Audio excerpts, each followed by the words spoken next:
তার মানে জুলাই ঘোষণাপত্র এবং সরকারের অবস্থান এগুলো নিয়ে এনসিপির মধ্যে এক ধরনের ভাঙনের সুর তৈরি হয়েছে, যে সুরটা যদি আরো মজবুত আকার ধারণ করে তাহলে এনসিপির যে ঐক্য সেই ঐক্য ধরে রাখা তাদের জন্য কঠিন হবে। ঐক্য ধরে রাখা কঠিন যদি হয় তাহলে জুলাই বিপ্লবের যে স্বপ্ন সেই স্বপ্ন কি ধূলিসাৎ হয়ে যাবে, সেটা একটা বড় প্রশ্ন। হাসনাত আব্দুল্লাহ, সার্জিস এই দুজনকে বাদ দিয়ে এনসিপি কতটা শক্তিশালী সেই প্রশ্নও কিন্তু আসবে। কারণ কিছু কিছু ক্ষেত্রে আমরা দেখি যে নাহিদ ইসলামের চাইতেও অনেক বেশি কার্যকর কিংবা অনেক বেশি ক্ষমতাধর হাসনাত, সার্জিস এই দুইজনকে মনে হয় এনসিপিতে।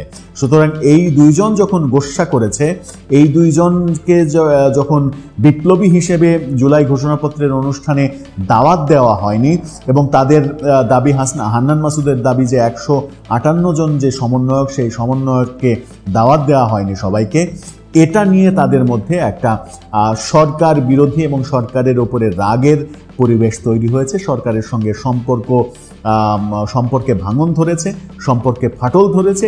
এটা এখন একেবারে দৃশ্যমান সত্য, যেটা আমরা আরও একদিন আগে বলেছিলাম যে সরকারের সঙ্গে সম্পর্কের অবনতি হওয়ার কারণেই তারা কক্সবাজারে গিয়েছে।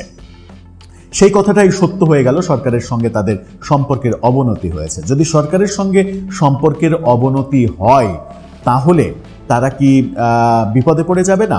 কারণ সরকার যদি তাদেরকে ছায়া না দেয়, বটবৃক্ষ হয়ে সরকার যদি তাদের উপরে ছায়া না দেয়, ছায়ার হাতটা যদি সরিয়ে নেয়, তাহলে তাদেরকে প্রতি পদে পদে বাধাগ্রস্ত হতে হবে, প্রতি পদে পদে ধাক্কা খেতে হবে। এই যেমন আমরা গতকালকে যে ঘটনাটা ঘটেছে, কক্সবাজারে তাদের উপরে গোয়েন্দা নজরদারির খবর দিয়েছিল যুগান্তর, যেটা নিয়ে আমরাও একটা ভিডিও বানিয়েছিলাম। আপনারা সেই ভিডিওটা অনেক বেশি পছন্দও করেছেন। সেটাকে নিয়ে একটা আলোচনা কিন্তু উস্কে গেছে, সেটা হচ্ছে যে এই যে গোয়েন্দা নজরদারির ব্যাপারটা, এটাকে অনেকে সামাজিক যোগাযোগ মাধ্যমে নাটক হিসেবে উপস্থাপন করতে চাইছেন। কারণ কক্সবাজারে তারা দল বল বহর নিয়ে যায়নি, আর বহর নিয়ে যায়নি মানে তাদের নিরাপত্তা একটা বড় ইস্যু। তাদের নিরাপত্তা বাংলাদেশের যেখানেই যাক তাদের নিরাপত্তা একটা বড় ইস্যু। কারণ জুলাই আন্দোলনে তারা যাদের বিরুদ্ধে আন্দোলন করেছে তারা তো তাদের একটা বড় শত্রুপক্ষ, আর তাদের এই বড় শত্রুপক্ষ তো সব জায়গাতেই রয়েছে, সেহেতু তাদের নিরাপত্তা একটা বড় ইস্যু। তাদেরকে কক্সবাজারের নিরাপত্তা দেওয়ার নামেই, নিরাপত্তা দেওয়ার জন্যই গোয়েন্দা সংস্থাগুলো সাদা পোশাকে তাদেরকে ছায়ার মতো ঘিরে রেখেছে।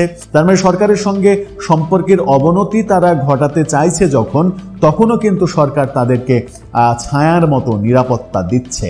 এত ভালোবাসা তারা যদি ছেড়ে যেতে চায় তাহলে তাদের জন্য সেটা বুমেরাং হতে পারে। যেটা বলছিলাম যে নির্বাচন পেছানোর যে নানা কৌশল সরকারের মধ্যেও কদিন আগেই আমরা জেনেছি, কদিন আগে না, একদিন আগেই বিএনপির এক নেতা মন্তব্য করেছেন যে নির্বাচনের তারিখ ঘোষণা করার কারণে সরকারের কিছু উপদেষ্টার মন খারাপ।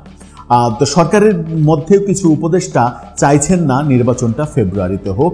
এটা মোটা দাগে একেবারে বিশ্বাসযোগ্য ব্যাপার। কারণ উপদেষ্টা ফরিদা আক্তারকে আমরা মন্তব্য করতে শুনেছি যে বিচার শেষ না করে, অর্থাৎ শেখ হাসিনার বিচারের ভার অন্য কোনো সরকার, পরবর্তী সরকার, নির্বাচিত সরকার কিংবা আরেকটা তত্ত্বাবধায়ক সরকার, কোনো সরকারের ওপরে ছেড়ে দিতে চায় না এই সরকার। তার মানে তার কথায় স্পষ্ট যে সরকারের মধ্যকার কিছু কিছু উপদেষ্টা নির্বাচন এখন হোক, ফেব্রুয়ারিতে হোক, এটা চান না। সুতরাং তাদের মন খারাপ। আবার দেবপ্রভু ভট্টাচার্য যে মন্তব্য করেছিলেন যে সরকারের ভেতরে আরেকটা সরকার বাস করছে, এই যে সরকারের ভেতরে আরেকটা সরকার, সেই আরেকটা সরকার অনেক বেশি ক্ষমতাধর সরকার। যে সরকারগুলো, একজন রাজনীতিবিদ আজকেই দেখলাম মন্তব্য করেছে যে কিছু কিছু উপদেষ্টা প্রধান উপদেষ্টাকে আর্মির জুজুর ভয় কিংবা সেনা শাসনের জুজুর ভয় দেখিয়ে আতঙ্কিত করার চেষ্টা করছেন।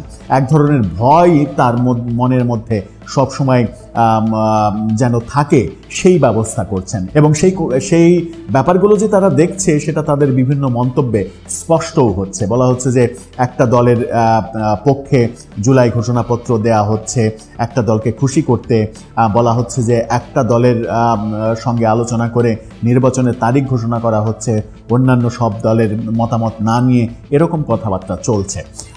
শেষ পর্যন্ত দর্শক, আপনার কি মনে হয় যে এই নির্বাচন প্রক্রিয়া, যত আলোচনা চলছে, এই আলোচনার মাঝে এই নির্বাচন প্রক্রিয়া কি আর বাধাগ্রস্ত করা সম্ভব হবে?